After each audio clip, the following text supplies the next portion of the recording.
Good morning and happy Wednesday. It's Morning Coffee with Brigid, and I, of course, am Brigid Burke. And today is June the 12th. June, like every other month, seems to be just flying by. We have a bit of a cloudier start to my day here, so the lighting is a little weird in here. So hopefully I don't come across as looking. Hopefully, yeah. I sometimes feel like I feel like part of me is in shadow. And good morning, Sam. And part of me is I don't know. There's almost like too much light in the wrong places in the house where I live. I have done recently. I did some channeling of Archangel Azrael, and I recorded it. And like I said, I think I mentioned this yesterday that I haven't put this up for the public, but I have had a couple people who also kind of are practitioners or who have worked with me or who are intuitives, and I've just kind of said, take a look at this and see what you think. And with regard to the content of the actual piece, but with the actual aesthetics of it, I was trying to record it downstairs in my living room, and my friend's just like the lighting in there is like maybe you need to do it upstairs, where you have more light. But the problem is with the more light, then it's almost like it's too glary. I don't know. My house is not, it's really dark downstairs and it's really light upstairs, and it's kind of like there's no happy medium in terms of the, but at the same time, as I've said, I'm a natural light person. So as much as I possibly can get away with not using natural light, I do that. I had almost forgotten that on the 14th, there is a conference I'm attending virtually. So I probably will not be doing my morning coffee on the 14th, which I guess is Friday, right? So Friday morning I probably won't, and I know the morning of the 22nd I won't be because I'm doing my Rahani class. Both of these things start around 5 a.m. because they're in the both things are in the UK. And yes, I wish I was actually in the UK for them, but I'm here, so I have to do it, and then it's a 5-hour time difference. So they start at 10 in the morning with their program, and for me, it's like, okay, that's 5 a.m. here. So it's going to be, it's always interesting, but I have done those things before, obviously, because if I attend any kind of conference virtually overseas, that often can be the case. Now, this morning is rather interesting because I woke up with this sense of, I don't know how else to explain it. It was a very sad sense. It was like a sense of void. Okay, it's a sense of void, like a space that was filled is now empty, and I don't yet know what that means. That's generally a feeling I get with a passing, and generally it would have to be somebody who's somewhat close to me. So I do honestly worry about what that means. Or who I think that might refer to, but because I don't have any evidence that it's anything more than a feeling at this point, then I just need to kind of just see what it means, So anyway, I'm just kind of throwing out there that I had that feeling, and it's like anything, it's kind of like when you make a prediction about something, and then you kind of say, well, I had a feeling that this was going to go this way, and then later on, when whatever happens actually happens, then you can go back and say, oh yeah, that did happen, or that didn't happen. It's just, I don't know, just one of the things I think I'm putting on record. But yeah, it was interesting to wake up to that this morning before meditation. But it does bring me to the topic that presented itself to me this morning when I said, okay, well, what's our chat topic for the live stream? And the thing is, I sometimes will come up with some kind of general topic, and we kind of can go all over the place. So it's not necessarily that I have to, I don't have written notes. I don't have to stay on program or anything. We just kind of see how it goes every day. And the topic, though, had to do with receptivity. And that was the card that I had pulled. And then I went to the Norse runes, and I was looking at those. And again, I think I talked about this rune yesterday, but I pulled Laguz again. Laguz is a rune connected to the moon. Now, moon is currently in Virgo. It's actually just moved into Virgo today. So I don't know, maybe that's where the worry factor comes in, because that is one of the traits of Virgo, the traits of the 6th house. It's a Dastana house, and 6th house is ruled by Virgo. So in the Dastana houses, that has to do with our work and our service to others. Obviously, Virgo is very much about giving to others. It's also about, Virgo, of course, is very detail-oriented and things like that. And it's also connected to health, to good health. And it can also, like I said, it also is connected to anxiety. So it's probably because Virgo is a very, at least by trait, it can be a very perfectionist kind of a sign. I always used to give my brother as an example. My brother died back in 1989, but he was like the quintessential example of what I consider to be extreme Virgo, and that, and he was a September 12th birthday, and so he would literally, when he was back, he would be in and out of the house. Like he would move in. I remember he had gone to Texas and lived with his partner, and then they both came back and they were living in the upstairs bedroom in New Jersey while they were looking for a place and getting work and stuff like that. And I remember that he would take he would put his laundry basket in the basement where the washer was. And my sister would pick up the basket and say, oh, well, let me bring it back upstairs. And he's like, what are you bringing that upstairs for? It's dirty. But everything was folded. Every single piece of laundry that he had was folded. And it was dirty. Okay? And then when his laundry was clean, he would put it, like, the way that he put things in his drawer, everything had to be, like, I remember his socks were ironed, and they had to be alphabetical order by color and by texture. And I was like, that's like almost, I mean, it's almost obsessive, right? But he used to do that very, very Virgo-ish trait.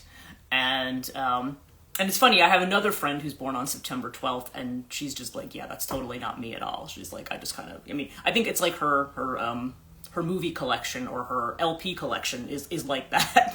And she's like, everything else is like, whatever. So it is kind of funny how you can have the different traits, even people born on the same day. But yeah, that was always the way he was. And I remember when he used to wrap presents. I remember when he would be wrapping Christmas gifts, for instance. He would take him 3 hours to wrap one package. He had to like measure everything, and then he had to cut the tape. And I'm like, somebody's just going to take that and rip it open in 2 seconds. Like, I don't know why you're taking so much time. I mean, yeah, you want it to look nice, but you also, it was to a point where you literally was just like, okay, I don't even want to open that now because it's just too perfect.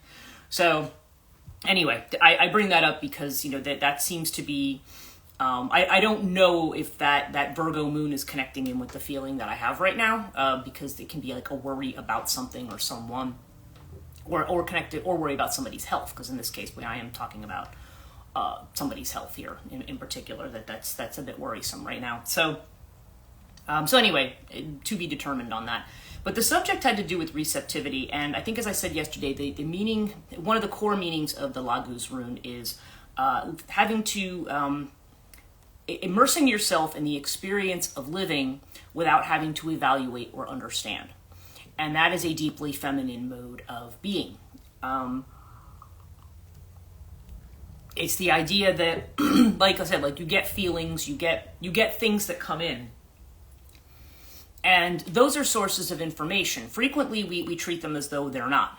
I had this feeling, it's because... my blood sugar dropped. Oh, it's my hormones. Oh, it's this. Oh, it's that. And truthfully speaking, any of those things could contribute.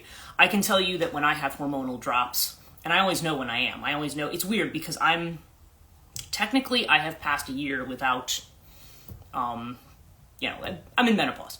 Because I think it was last May was the last time that I could, anything that even remotely resembled a normal cycle had happened. And I wouldn't even say that. I think the last time I feel like I had a normal situation was probably, actually it was around the time I quit my job. September 2021 was the last time I had any kind of a normal, what was normal for me. After that, I went months and months with nothing. And then I had a couple of times where I had something, but it's hard to know whether or not that would mean menopause, or whether that would be breakthrough, or, whatever that is. It's only happened to me a couple of times. It would be like, I think it happened that November, and then it had happened the following April, and then the following, then it was almost like a year. And I would be like, okay, I'm coming on a year, because usually your doctors will say, okay, if you haven't had anything for a year, then you're probably done. But then I think that May something had come up, and I was just like, oh, but I don't know. Anyway, it's been literally a year where nothing has happened. So that said, I still get feelings in my body. I still have days when I'm like, like, you get that, what they think they call it the nesting instinct, where all of a sudden you just like, I have to clean everything and do everything. I get those days. And then it's usually followed by a day. It's either preceded by or followed by a day when I'm like all of a sudden depressed for no reason. And then it's followed by a period of having one of my headaches. And I was talking to my sister yesterday, actually, because my sister had cancer when she was 30. She had a partial hysterectomy, and then later on she had the rest of it removed because it was causing problems for her. And she said, yeah, once that happened, she said, I started with, and when I described the headache, she goes, yep, that's exactly what I had. She goes, one side of the face, and she says, I had to get like a special migraine medicine that was for hormonal migraines, because that's what that is. And so I always know. So I always kind of know, even though it's almost like weird, like I have a cycle, but I don't have a cycle. So if those of you who are not yet at that stage, just a little preview of I mean, it doesn't mean that that's happening to me, that's necessarily going to happen to anybody else, but because everybody is very different. It's all going to depend on what's normal for you. And some people, like my mom would always say to me, she'd be like, oh, I never had anything, but I kind of have my doubts about that. I think she did have some things, some issues, but she just kind of says, oh no, I never had any issues. And my mother actually went to menopause quite early. She was 42, I think. So, of course, she had 4 children. So, I mean, that also, I think, makes a difference. But in any case, the reason I bring that up, and good morning, Melissa. The reason that I bring that up is because it's because I feel like that is one of the things certainly that women deal with in terms of your feelings and your cycles, and one of the things that we try to factor in when we have feelings that can come on us all of a sudden, or sudden thoughts that will come to us. I mean, on that particular note, I don't know if you've had, I'm sure everybody has had situations actually where you are, I don't know, you think something, like you wake up in the morning and a thought comes into your head, and then later on, that thought plays out, like what you got in your head, which is maybe something that is altered from your normal routine or your normal expectations, and then all of a sudden it's there, and you're like, I thought that this morning, and then it happened. Like yesterday, for instance, we have a thing. I play Dungeons and Dragons on Tuesdays. And it's because I have friends in England who want to, they were kind of getting involved. And they're like, oh, you want to get involved? And the last time I ever played anything like that was back in the 90s. It's not particularly my thing. Like, I'm not like an RPG kind of person. But I was just like, yeah, why not? It's just a good excuse to kind of socialize with everybody there and everything. And we are kind of having a bit of fun with it. And my friend's son is the DM, and he's actually quite good at it. And good at creating puzzles and things. So it's kind of like you're working through these puzzles as you're going through the game. But usually we play, and if something comes up, then we don't. But I was literally, it was the one morning I was thinking about doing a channeling session. And again, I've been recording these, and eventually these will appear. So I feel like they're going to be public. So when they appear somewhere, I will definitely let you know. Oh, sorry, I just had a poor connection there for a minute. You're just the coolest. I love D&D. Oh, thank you. It's funny. People have different opinions about D&D. Some people think it's, I think the last time, I think when I played when I was married years ago, my ex was actually a really good DM. He was good at writing his own stuff, and I mean, I'll give him that. He was pretty talented at doing that kind of stuff. But for some reason, when they played, they always insisted you write like 5 characters. And I'm like, why do I need 5 characters? And my friend's son, he's like, that's weird. He's like, you just need like 1 good character. And when they die, you make another one. So, so we usually play on Tuesdays. But if somebody has something coming up, like, one of the people in the group, if they have business in London, then they're not going to make it. And yesterday, I was going to do my channeling, and then I thought, oh, no, I can't, because that's our D&D afternoon. And I kind of got, no, you're not playing D&D tomorrow. And I was just like, oh. I was like, because that morning we had, we checked in and said, are we going to be doing this later? Because for everybody there, it's going to be in the evening. For me, it was in the afternoon. And everybody was like, yeah, on board. But I was just like, oh, well, I kind of had the vibe that we're not going to be doing it. But I was like, okay. But then I just kept hearing the name of my friend's son, who's the DM, I'm like, he can't do it. He can't do it. And then sure enough, he popped in like 10 minutes later, you know, like I said, oh, hey guys, I got to work till this time. And, you know, I don't know, maybe I could do an hour. And so we were like, okay, never mind. We're going to cancel it. So yeah, so it was interesting. So point being about the whole story is that I knew something, you know, like I had a sense about something, which again, from all the presentiment, there was no, you know, I was wrong about that thought, but then that thought turned out to be right. And we all, I think, have things like that. And the thing is, if you learn to pay attention to that, to those kinds of things that come into your head, a lot of times I think we just discard them. We just kind of go, yeah, okay, I have that, I don't know where that weird thought came from, and we kind of like push it away. And, you know, and I realize for a lot of people, you know, if you're going to work or if you're, I don't know, you're just busy with whatever you're doing during the day, your routine, then you may not have time. I would say, well, people should write things down. But not everybody has time to sit and stop and write things down. Nonetheless, if you can do something, even if like you have a voice recorder on your phone and you record a thought or something that you can do quick on the go, the good thing about it is that you can, then later on, you can go back and verify that you had that thought. Typically when people teach psychic development classes, that's the one thing that they have you do. They say that the way for you to develop your intuition is to be able to validate your intuition. You know, a lot of the times is to be able, like if you have a thought about something or the way something's going to go during your day that deviates from what it normally is. And the thing is, the other thing though we tend to do, sorry, let me finish that thought. If you do that, if you have enough cases where you can validate it, that was like the old school way back in the 70s and the 60s when they used to test what they considered to be psychic ability. And they would say, you know, they would do it like almost telepathically, like, okay, you have a target and let's see how much you get about the target. That's kind of like almost a remote viewing kind of a thing. Or they would do the Rhine cards where you would see how many hits you could get. And then, of course, the way in which one determined whether or not that was statistically significant was obviously through probability, right? You know, that there's the number of hits you're going to get according to chance, and then there's the number that are outside of the realm, that are likely outside of the realm of chance, okay? And I think what had been figured out back in the 70s from the research that was done was that people who consider themselves psychic, okay, and I don't tend to use that term for myself. I mean, I'm not entirely comfortable with that term because it has a lot of connotations that are, unfortunately, are kind of hokey, but it's not true because there are people who are genuinely, because psychic to me just has to means that you are, you're able to be immersed in the psyche in some way, that you have a connection and a communication with the psyche. And that means that you are able to kind of go into this space that's almost outside of time. Jung would say that it's like a synchronicity. You are, and that's how he always felt that people like who could do card readings or to do different things, he'd say, yeah, that works by the synchronicity principle. Now, I have talked to Jungians when we've talked about things like poltergeist phenomena. I have done a paper on this where I talk about poltergeist phenomena with respect to synchronicity.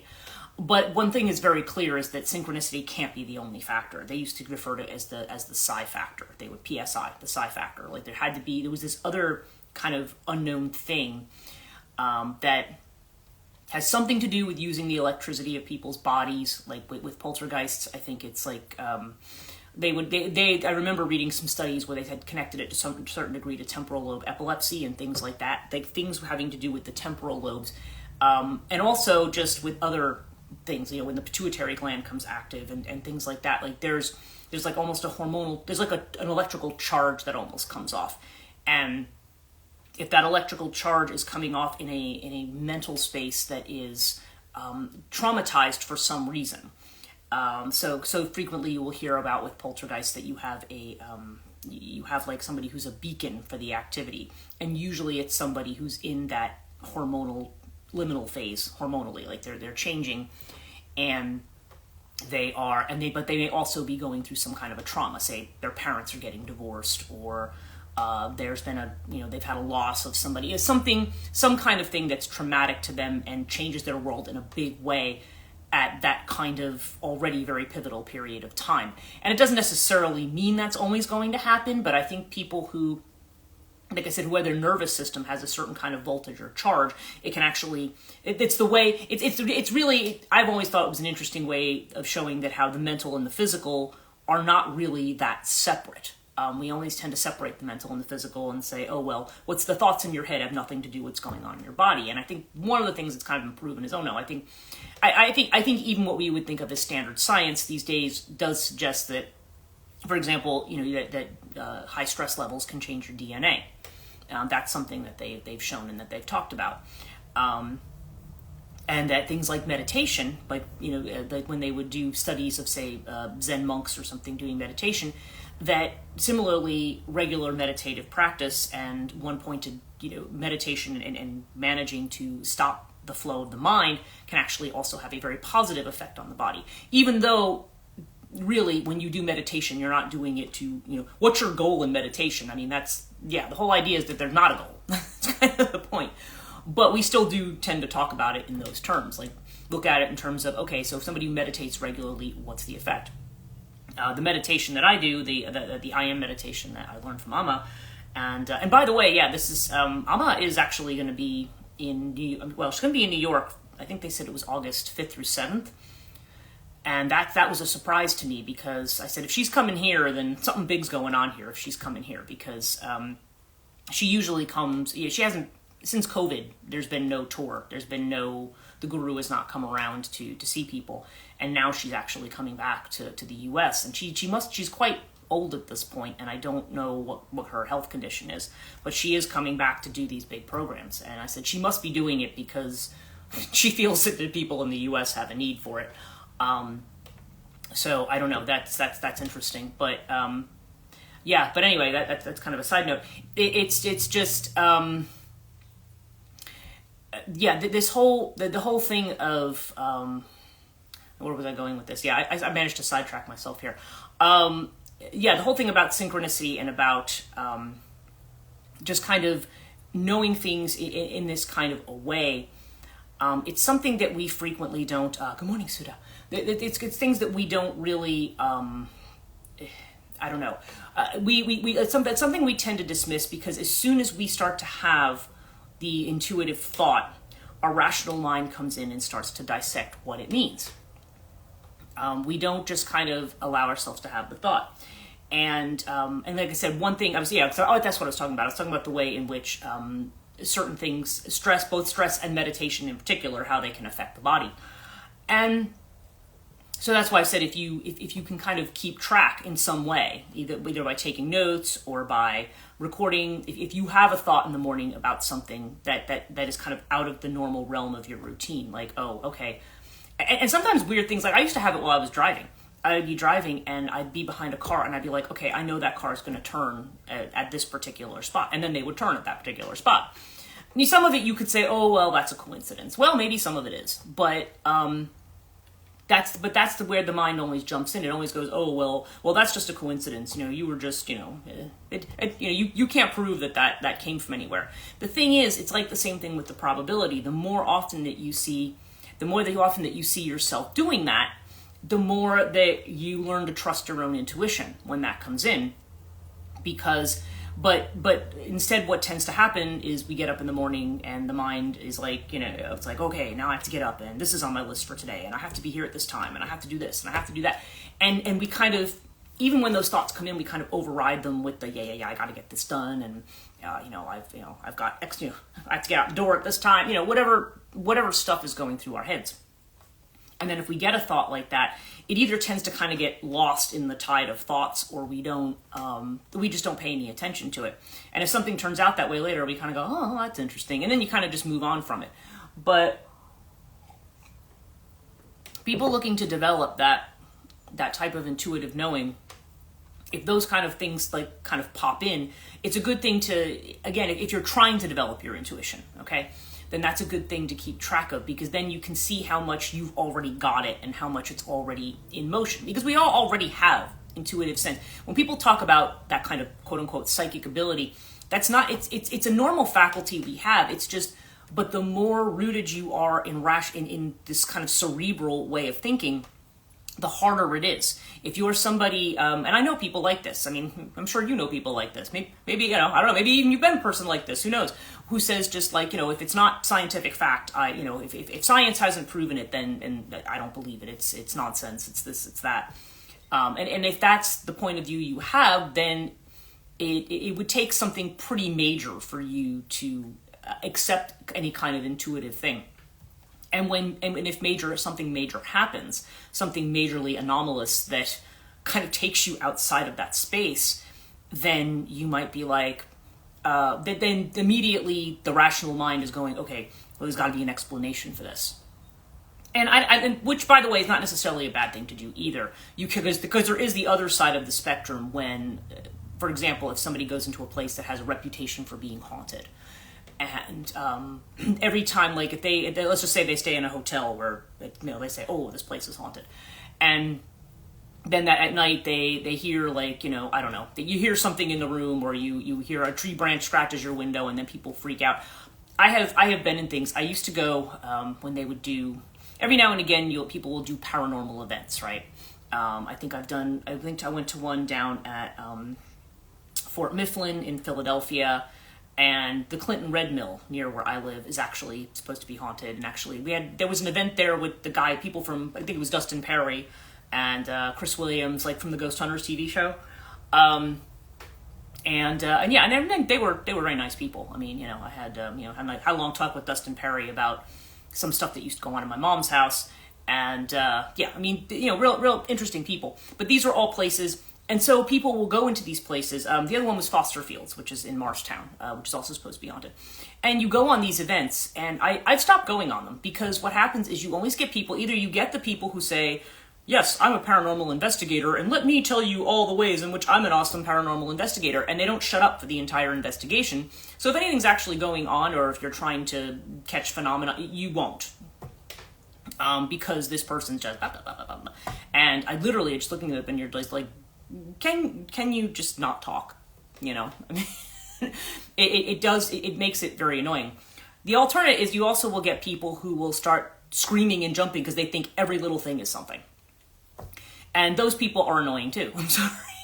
I can understand people can be genuinely startled by something, but it's literally where just those are the people when they say, oh yeah, if you have an active imagination and see paranormal things will happen to you, which I believe is actually completely not true. They claim that they've done studies to prove this, and I was like, your study doesn't prove that. Because to me, the people who actually have genuine stuff happen to them, the first thing they do is go, because nobody wants to believe that kind of, your rational mind, because we have this idea about order, you don't want to accept that something anomalous is going on. Your mind immediately wants to search for the logical explanation. And as far as I'm concerned, that's the default behavior. Even for people who are believers in that kind of phenomenon. I mean, some people believe, some people don't. A lot of people are on the fence about it, saying, I don't know, maybe it's real, maybe it's not. But if anything happens, even when I've had certain things that have happened here, I'm just like, okay, my first thing is like, well, okay, is that, if I heard that sound, was that just an animal running outside? Was that just the heat turning on? I mean, you're looking for all those things, and you probably should. I mean, because maybe that might well be what it is. But at the same time, even a very mundane event like that could also set off a synchronicity. It could trigger something in your mind. So even if it's not paranormal by definition, there still could be some synchronous reason why something may have happened and gotten your attention. So anyway, it's just but this whole idea of evaluating without having to understand, that's a very difficult thing to do. Kind of just allowing things to come in and not saying now why this and why that. Like we always want to know the reason.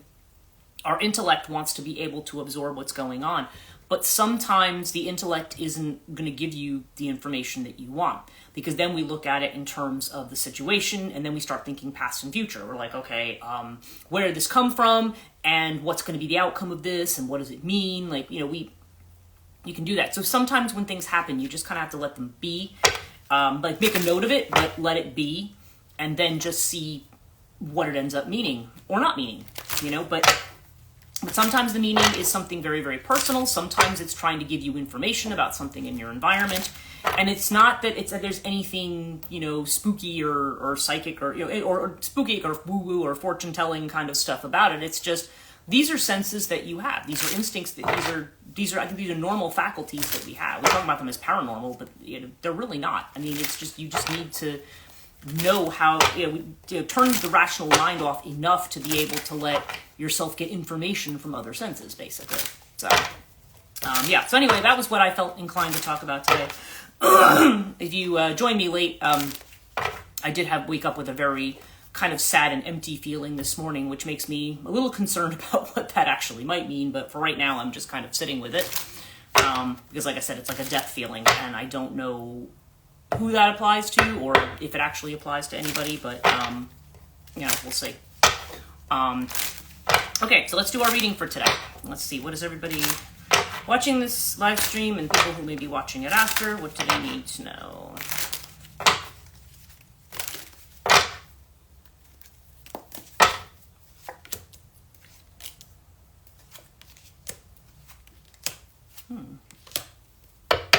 Okay, this is interesting today.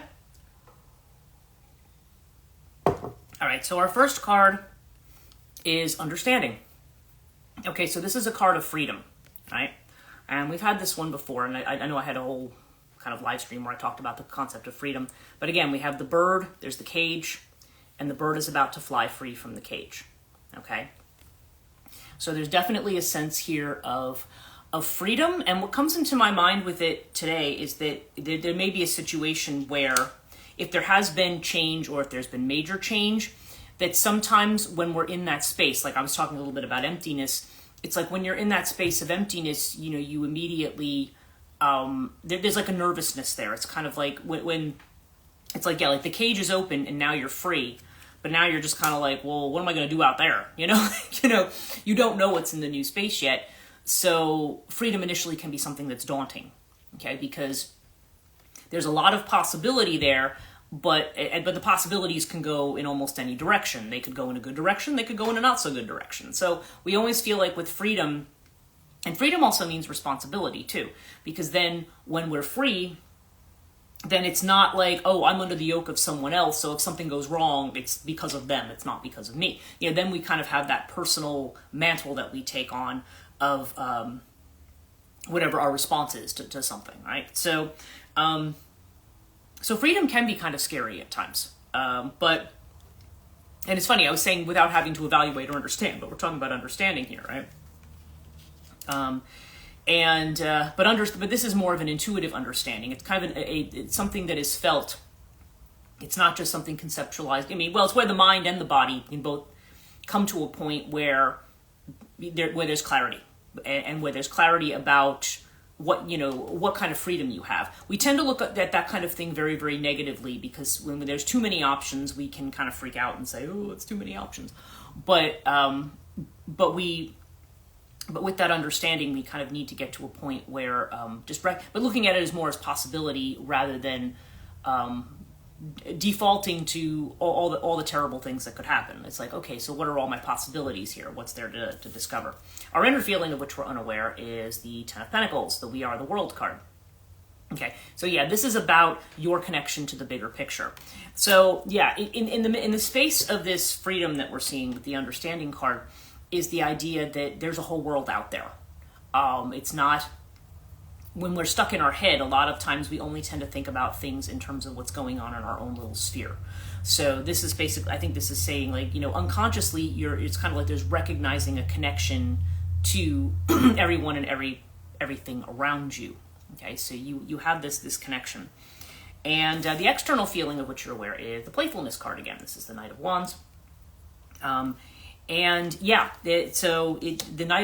playfulness is, again, this idea of looking, just what I said about the Understanding card, looking at something as possibility, playfulness, what can we, what kind of game is this, and what, and how can we play it, and how can we play it in a way in other words, there's a sense of trying to not take things so seriously, or to recognize that because you are part of this larger system, that, even, yes, you're free, but you're not alone either. You're part of a community. Like, that's the thing that it seems to be coming forward, is recognizing your connection to things. And when I talk about connecting intuitively, it's recognizing that there's information in the, in nature, in the environment, that you may be connecting in with a space that is more collective rather than just about your own ego, your own identity, and things like that.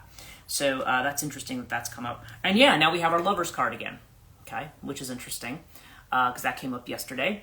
And yeah, so to me, the Lovers, again, this can be about love in its fullest sense, okay, rather than maybe just certain aspects of love where we kind of look at that one aspect and maybe not the others. But this, I think, is also about connection as well. It can be about making choices, okay, because the Lovers card in the traditional decks is definitely Gemini energy. So there's this idea of having a choice of things, which definitely fits in with the idea of understanding. But I think it's also suggesting, operating from a place of love and working with people in a space that is more about, which more comes from a space of love rather than a space of just what we feel is just germane to maybe our immediate situation or what it is that we're trying to do. I feel like a lot of what's been happening lately for a lot of people, a lot of the way the astrology is going, a lot of what's happening with people with respect to their work, that I feel like it's almost like everybody's life is shifting. So people, for some people, and again, I don't want to make generalizations about everybody because everybody it's different. But for some people, like I've known, like I said, like their job situation all of a sudden becomes tenuous, or there's just something that's happened that isn't working out, or that's kind of collapsed in some way, and then people are like, oh, well, what am I going to do about this? And I think what it's really trying to say, we're often very, very concerned about doing things on our own or making it on our own and it's almost like saying, recognize that you're not just on your own. I mean, the theme seems to come up every day, right? I bring it up like a broken record, but it's just, yeah, it's still kind of reminding us that we're free, but we're also, not functioning alone, and that we are playing a game with other people. And whether people realize they're playing a game or not, they're playing a game, right? Now, our outcome is interesting. We have the Six of Swords. We have the Burden card, okay? So, as you are working with other people, you also realize that you do not need to carry other people's burdens, other people's stuff, okay? Somebody had been telling me about a dream symbolism they had of somebody who was getting on a bus and carrying like a hefty bag with them, like a trash bag. And so they were like, they didn't really think about it in certain terms. I'm like, yeah, well, they're taking their trash and they're taking it away and they're going with them, You're saying goodbye and they're getting on a bus and leaving with their trash so that you don't have to actually carry their, have their trash in your space anymore, It's that kind of a thing. It's not, whatever people's baggage is, it's not for you to carry people's baggage. That's the other thing, too. That's the other aspect of freedom. We want to connect with people in a real way, but that doesn't mean that we carry other people's burdens around, okay? There's that, as I've said, there's that idea of uniting with people, but also it's not in the sense that now you are merged with them or that there's some kind of codependency going on there. It's the idea that you are separate in a certain way. So yeah, this is about being free. You don't need to carry, and also not carrying. I think a lot of the burdens that we carry, a lot of the suffering that we have, comes from us trying to, when we have a lot of these burdens that come up, sorry, I just keep, some things sometimes keep popping up on my phone and it makes me lose my train of thought. It's, we feel, okay, a lot of the things that we worry about have more to do with what other people are going to think of us, or what we feel we are obligated to do for other people, And I think that's the kind of stuff that we need to sort out and say, look, what really needs to be done for other people? And other people also are free, by the way. So they need to look at their possibilities and about what they're doing. I mean, I find myself thinking about that with a particular family situation that we have, where there's just where my mom was always kind of she's always kind of in this space that she needs to.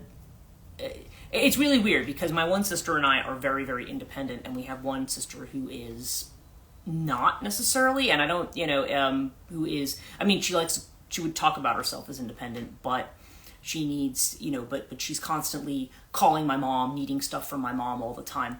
And my mom kind of looks at her like she's the sanctified one, and she looks at the two of us like, I mean, she'll say, oh, no, you're my kids and I love you and stuff. But she always kind of has this annoyance that we're not still reliant on her as adults. Like, she seems to like the people who, she wants to be able to carry people's burdens. And I'm like, no, and you're literally not doing that other person a favor by doing that.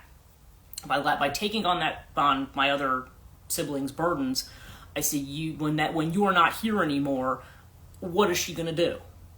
If basically it's just like, well, mom's going to bail me out every month, or mom's going to help me, or with whatever it is, okay? And I'm just like, you don't want to carry other people, okay? That's the thing. They're free, you're free. That's I think where I was going with that.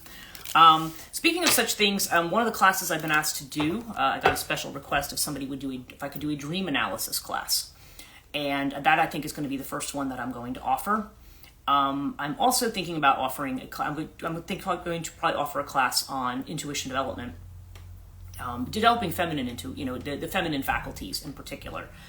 So probably the dream one's going to come first. Maybe by the end of June, I'm going to have that one together. I've got the outline together, and I'm piecing it together. That would be a workshop. I'm going to try to keep it very inexpensive. So if that's something that interests people, or people have had dreams that they would want to bring and workshop, that would be, that would be a space for it. And of course, if people don't have things, then I'll probably bring some of my own to workshop. But okay. Oh, and this is so funny. I pulled a essential oil oracle card, and the key word was purification today. But the trigger statement is, their opinion matters to me, and we just got the burden card. And the true statement is, I see things in a new way. As you release external influences and energy, you will become clear with regard to what is needed. Okay, yeah. This is about clearing your space, about seeing that you're free, and seeing that you, and by developing those faculties, that also gets back to what I say again ad nauseum about inner voice, okay, about listening to that inner voice. So I definitely, there's a sense of, if you want to be clear in kind of the chaos of what's going on right now, you recognize that you're free, recognize that you don't have to take on other people's stuff, recognize that it's a game, and then look at what the possibilities are. So maybe that's the kind of executive summary for this morning. So look out for those, the dream analysis classes, if that's something that's going to interest you. I'm thinking it's going to be something in the neighborhood of like $20, $25. I have to look at how long the class is going to be. So it's not going to be something expensive. And I may offer two different ones, because I tend to have clients and an audience both in UK, Europe, and also in the USA. So I might offer two different ones, like for different time zones. Two of the same thing at different time zones. So that may be an option. And the Azrael stuff that I'm working on, I'm thinking that's going to be released fairly soon. Like I said, I did the first one, and I did another one yesterday. I had some interesting information, weirdly, kind of after the session about, I don't know, it seemed to be about major world shifts, and I'm kind of like always weird about talking about that stuff, because when I hear other people talking about it, I'm just kind of like, I don't know. I feel like sometimes it's just a reflection of, maybe it comes across as kind of like what they're wishing is going to happen or something like that. Here I am second guessing intuition, right? But I don't know. My own intuition is going, But this just sounds like it's really, really weird. And again, just like this morning, like I had said, I'd had that void feeling, and I just said I'm just kind of getting it out there to see what it comes of it. This was one with the Azrael meditations that kind of indicated, like, particularly in the USA, because we've got this big election coming up, and we've got Trump and Biden, and they're basically, the message I'm getting is it's not going to be Trump and Biden. It's not going to be either one of them. And I'm like, well, that seems literally impossible. But it's weird because I follow an astrologer called Steve Judd, and he was talking about the charts of both Trump and of Biden, and he said, I don't know. He says, according to the charts, neither one of them is going to be president.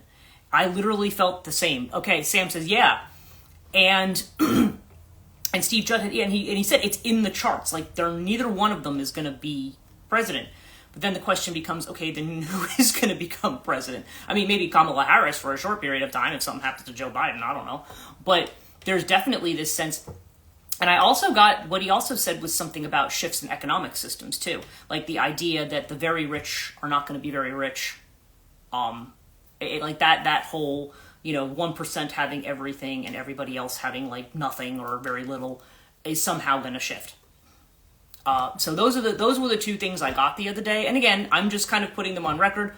What comes of it, I don't know. I'm not going to try to interpret it. I'm not going to say, oh, it means this is going to happen and that's going to happen. But that's the feeling that came up, and it does not jive with the logic and the rational mind that I have. So that's why I'm always kind of like, I'm always, again, I'm trying to, literally just telling you, not doing the thing I just told you to do, right? But I don't know. So anyway, you're welcome, Sudha. So yeah, just wanted to share that, and it is about 15:15. So yeah, so I will, we'll talk more tomorrow and see what's coming up. I'll see everybody tomorrow morning. Like I said, the 14th, I probably won't be here, but yeah. So everybody have a great day, and I will see you later. Take care. Okay. Thank you, Melissa.